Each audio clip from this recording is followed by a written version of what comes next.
ठीक हो गया, लूजर शक्ल में नजर। मैं इस पर दोबारा आती हूँ। राना साहब, वुड यू अग्री, जो खबरें राहत साहब दे रहे हैं उस पर आते हैं जो फर्द जुर्म आयद हुई है, लेकिन ये बड़ी इंटरेस्टिंग है, Bilawal is going to be next prime minister. मैंने तो मिठाई का ऑर्डर भी दे दिया है। अच्छा, वो अभी ट्रक आ रहा है मिठाई का, और वाडा साहब की मदद से ये निकले। भांजा, मेरा भांजा है वो, मुझे तो खुशी होगी कि मेरा भांजा वजीर आजम बनेगा, क्योंकि यहाँ पे तो रेवड़ियां बढ़ती हैं। हाँ। जमहूरियत नामी चीज तो कोई है नहीं यहाँ पे, तो सिलेक्शन होती है कि आप किसकी बारी है, अब किसकी बारी है, अब किसकी बारी है। अच्छा। पाकिस्तान में जमहूरियत तो एक ड्रामा है ना, और ये जो वोट है इसकी तो कोई इज्जत ही नहीं है। ठीक है, अच्छा, लेकिन एक बात मैं आपको बताऊं, ये जो कार्ड वाली बात हो रही है ना जुल्फिकार राहत, स्पोर्ट्स की इस्तिलाह में एक है वाइल्ड कार्ड एंट्री जी। अच्छा, वाइल्ड कार्ड एंट्री ये होती है कि 5 खिलाड़ी एक टूर्नामेंट का हिस्सा ने, अचानक एक छठे की एंट्री हो जाती है, उसे वाइल्ड कार्ड एंट्री मिलती है कि आपकी एंट्री है, वो कार्ड का आप भी टूर्नामेंट का। इमरान खान को वाइल्ड कार्ड एंट्री मिल चुकी है, ये बिल्कुल ठीक कहता है। तो वो कार्ड क्या है? अब मैं आपको बताता हूं। अकॉर्डिंग तो जरदारी साहब का कोई है बंदा? नहीं, मैं अर्ज करता हूँ। आपके अकॉर्डिंग वाडा तो नहीं है? नहीं, मैं अर्ज करता हूँ। देखें, अब जुल्फिकार राहत के पास अच्छे सोर्स हैं जो इसे अच्छी इंफॉर्मेशन देते हैं। मैं चीजों को जर्नलिस्टिक उसमें करता हूं। आज आप हैरान हो जाएंगे सुन के, 7 घंटे मुलाकात हुई है। फवाद चौधरी, मुशर्रफ जमशेद चीमा, फिर शेख रशीद आए, फिर शाह महमूद कुरैशी आए। मतलब 7 घंटे। एक वक्त ऐसा आया कि फवाद चौधरी साहब ने हंसते हुए कहा कि यार आज तक गला मुक गया, टाइम नहीं मुकिया, इतना टाइम दिया गया। खान साहब ने मुशर्रफ जमशेद चीमा के सर पे हाथ फेरा, प्यार से खैरियत पूछी, बच्चों की खैरियत पूछी, और उसके बाद मैंने जरा पता किया तो वो कहते कि वो तो इतना डिटरमेंट था, जैसे कोई मसला ही नहीं हुआ, वो कोई बात ही नहीं हुई। कहते हम तो हैरान हो रहे थे उन्हें देख के, वो बॉडी लैंग्वेज, वो सारा कुछ वैसी था जैसे वो क्या कहते हैं यहाँ पे केड़ा लाहौर में उनका जमान पार्क में बैठे हुए बातें कर रहे हैं। अब ये सारी चीजों को जरा मैं जुल्फिकार राहत की बात से मिला रहा हूं। हाँ। कि 7 घंटे की इजाजत कैसे मिल गई एक ऐसे शख्स इमरान खान को जिसे 20-15 मिनट से ज्यादा किसी से नहीं मिलने दिया जाता। 7 घंटे फवाद चौधरी साहब और ये बाकी सब लोग वहां बैठे, उनके साथ बातें करते रहे। अब वहां बैठ के कोई इन्होंने मौसम का हाल तो नहीं किया होगा। फवाद चौधरी साहब is well connected with powerful corridors, तो उन्होंने भी कुछ ना कुछ तो कान में कहा होगा। और ये सारा कुछ क्यों हो गया? जुल्फिकार राहत की बात को बाई करते हुए मैं कह रहा हूं कि कैसे हो गया कि 7 घंटे इजाजत दे दीजिए, मिलो। जफ्फियां भी डाली, शेख रशीद को जफ्फी डाली, फवाद चौधरी से भी कहा कि, और फिर मैं बताऊं कि इमरान खान अपनी मीडिया टीम भी चेंज करने जा रहे हैं। पुराने लोगों की बड़ी तादाद में वापसी होगी, पंछी वापस आ रहे हैं। और ये जो जुल्फिकार राहत कह रहे हैं ना, मैं इसे किसी हद तक इस बात को समझता हूं कि ये बिल्कुल ठीक कह रहे हैं। और एक जुमला, ये जो वावडा साहब है ना, इन्होंने एडा इजी नहीं लेना चाहिए। ये कोई ऐसे नहीं है कि कोई हवा में भरे हुआ गुब्बारा है जो उछल रहे हैं। भाई उनका कोई वेट है।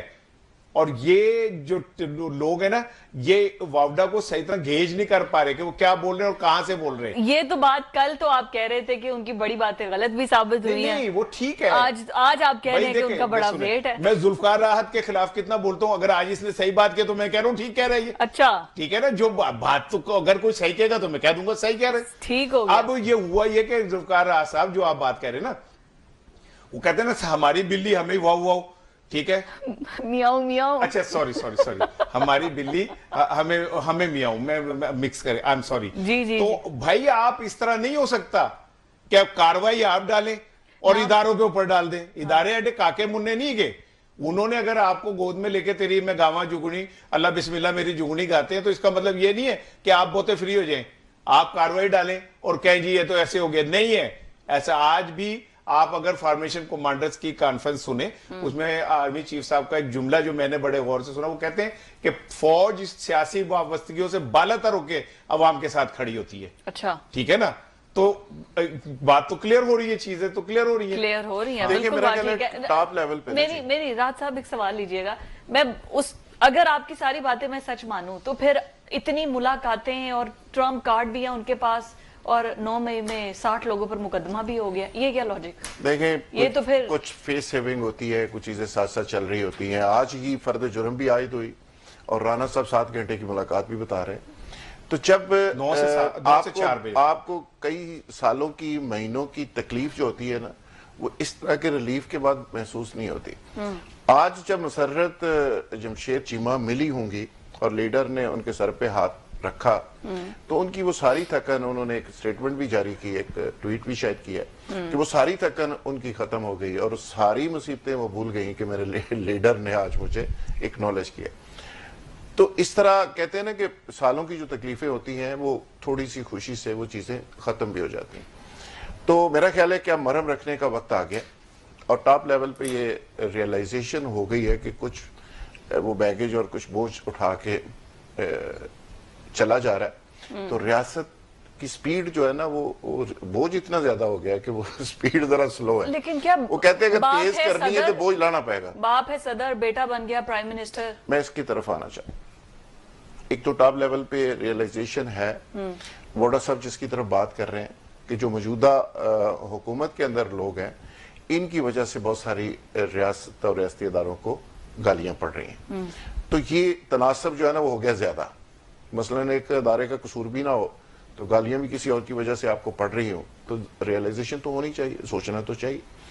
दूसरी चीज ये है कि ये तजवीज भी सामने आई है कि अगर बिलावल साहब प्राइम मिनिस्टर होते हैं तो प्रेसिडेंट हाउस वाला साहब जरदारी साहब को खाली करना पड़ेगा और मौलाना साहब का नंबर लग सकता है। इस पे बड़ी संजीदगी से गुफ्तगू चल पड़ी है और गुफ्तगू मुलाकात में ये हुई है और उन्होंने शर्त रख दी है। अच्छा। और वहां से भी कहा गया है कि ये बैलेंस थोड़ा सा खराब हो जाएगा।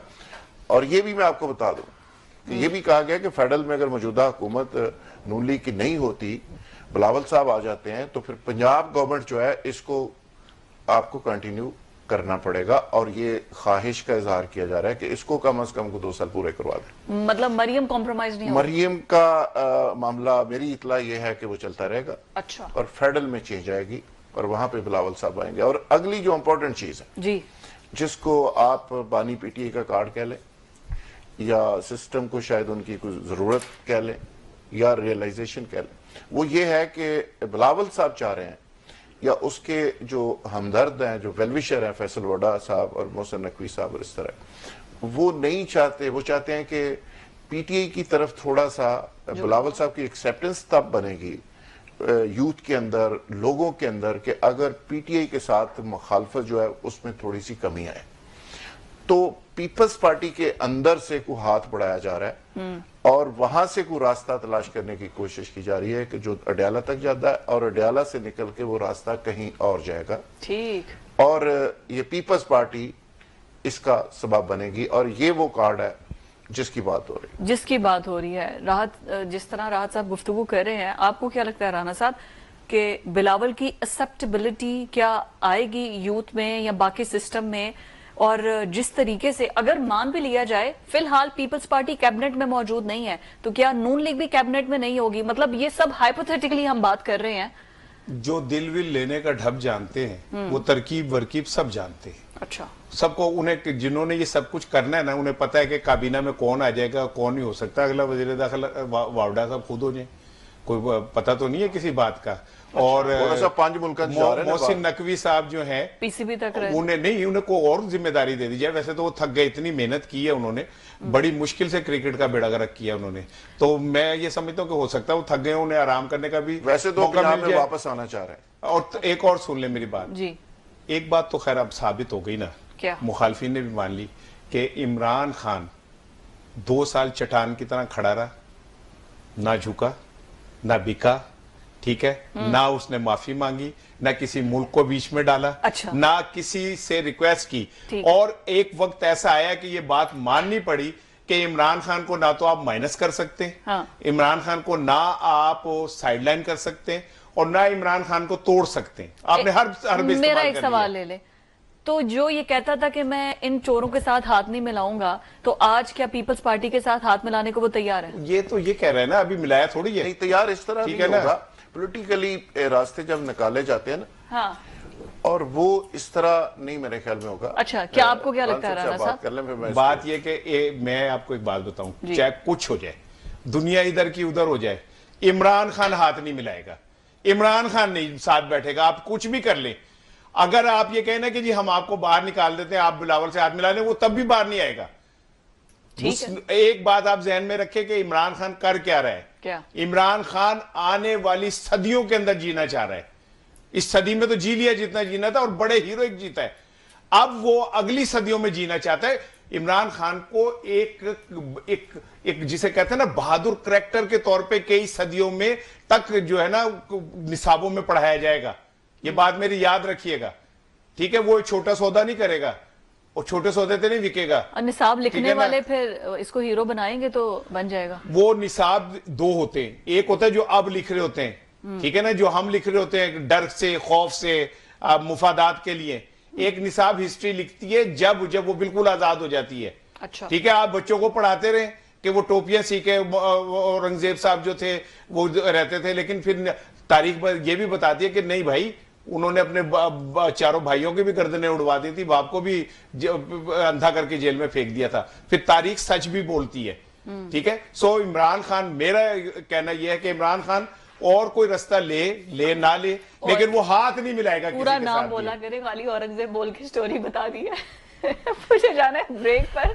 नाजरीन स्टे विद अस, गुफ्तगू बड़ी इंटरेस्टिंग है और इसी से जुड़ी मजीद भी खबरें हैं, ब्रेक के बाद डिस्कस करते हैं।